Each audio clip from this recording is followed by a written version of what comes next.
The exact same thing happened to me when I was in FY1. Look, I know it can feel like a bit of a trial by fire, but I know you've got what it takes. Look, I've just got to deal with this one patient and then I'll be back at the surgery. Okay, I'll talk to you as much as I can.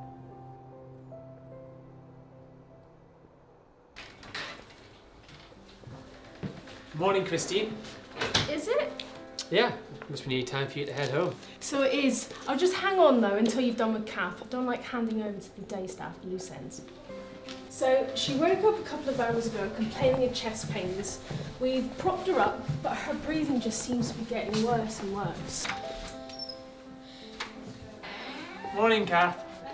How are we today? As long as you've worked within the accepted guidelines and you've got nothing to worry about. But she's already put one complaint about me. How can I treat her and look her in the eyes? What if she does it again? She clearly doesn't like me. You can't take these kind of things personally. It happens to all of us. You can't let that affect your work. Still, I'd feel much better if you came along with me. Oh, look, I can't babysit you today, okay? I've got a mountain of paperwork to get through and a potentially very difficult relative on my hands. These kind of things happen to all of us, and at some point you've got to stand on your own 2 feet. But, Doctor... Look, I have to go. You let me know the outcome, okay? Is there any way we can get him home today? Mrs. Bell, your husband's in a very delicate state right now. He'd be much more comfortable at home. Look, I understand this is a difficult time, but he really ought to be here where we can give him the nutritional support and look after him should anything happen. It's making him worse being here. And all this waiting around. Nobody's been to see us in hours. Look, I really am sorry, Mrs. Bell. We've just had a shift change, which could account for the lack of visible staff, but I can promise you we are here and we all want what's best for your husband. Look, why don't we have a chat with him when he wakes up and we'll see where we can go from there, okay? There's no need for all this. It's just a little chest infection. I'll be right as rain in no time. Better safe than sorry though, eh, Kath? Can I just check what medication you have for her? Yeah, of course. We'll be back in a moment, Kath.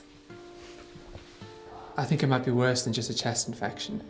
We might need to bring her in for treatment. Are you sure? I really think the upheaval could make her worse. Yeah, I mean, I'm worried about the same thing. She seems really happy here. Everyone loves Kath. She's quite the character. Let me call the surgery and I'll see what we can do. Okay. Well, he's in and out of consciousness, so he can't speak for himself, but his wife is adamant that he doesn't want to be here. Yeah, I know. It's not the first time we've had them here. It's always the same. They both know it's, well, the end is near. I think she just wants to have him close for as long as possible, you know? I mean, they are the sole carers for their grandchildren. She told me that she doesn't want to bring them here to see their granddad like this, hooked up to machines. Well, she's told me that he's told her exactly what she's telling me, but can I really accept that?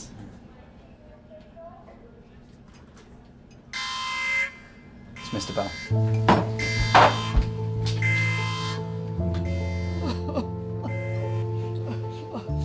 How much longer do I have to stay here? I just want to go home. I know, you won't be here much longer now, but you have to let us help you first. No, I don't want that thing back on. I just want to leave. When can we leave? His condition's deteriorating fairly rapidly. He's more often out of consciousness than not. He and his wife are both hell-bent on getting home as soon as possible. But legally, what can we do? It is his choice. But does he really have the capacity to make the decision right now? Well, his wife concurs. I've tried telling them multiple times that he needs to be here, but it's falling on deaf ears. I understand they're going through an emotional time, but his condition can only worsen if he leaves. But like I said, legally, we can't force the patient to stay, even if it is in his best interest. Well, it all comes back to his capacity to make a decision, though. We need more time.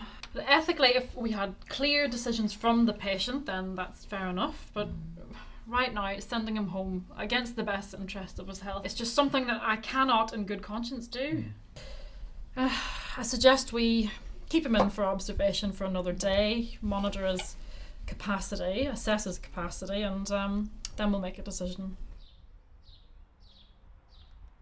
Well, she does need admitted to the hospital to treat the symptoms, but she's not coping very well as it is. I just think that if the stress of moving on to the hospital will cause more problems than do good. I mean, what do you think? As your GP trainer, I don't want to tell you what to do. I can only advise. What's the best thing? Did you have to admit her? No, I consulted with my GP trainer. We agreed it was best to treat her at home. Well, she's very frail. The move wouldn't do any good. And besides, she really didn't want to leave the home. Well, I really don't want to get out of bed in the morning, but I still have to do it. Admitting her may extend her life, but it won't extend her quality of life.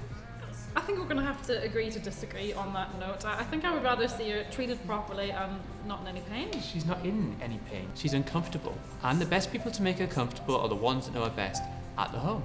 When did you become so argumentative? I learned from the best.